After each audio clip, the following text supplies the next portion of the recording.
I am about to make my rice. I usually cook this with olive oil, coconut oil, garlic salt, and red pepper. I usually alternate. I use the stir fry mix, or the peas and carrots. So I just alternate. But I like using that because it has more vegetables in there, which is good for you. So now I'm gonna mix it in my rice cooker. I just finished cooking my omelet in there, so it's still good. So I'm gonna dump that in there. 1 cup of rice, 2 cups of water, and then that, and just put it in the rice cooker. Yep, that's it. She's ready to go in the rice cooker. You can put whatever vegetables you want in there.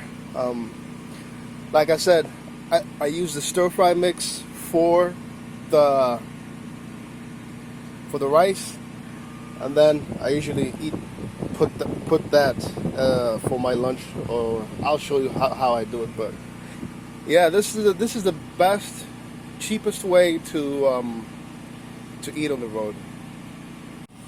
Yeah, so this is what it looks like with the stir fry mix with the rice. It's a very delicious meal. So just gonna mix it up, put it in a storage container for my meals during the week.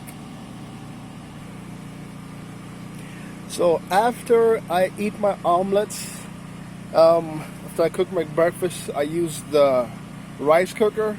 I put in my rice, chicken from Walmart, and my mixed vegetables. I usually put on some coconut oil on top of the vegetables. And then as I'm driving, I turn it on and I keep it on the keep warm setting. So I can drive 6, 7, 8 hours. Whenever I stop, I have my hot meal ready for me. So this is how I do it. Pretty simple. Drop it in there, close it, put it away. Time to start driving.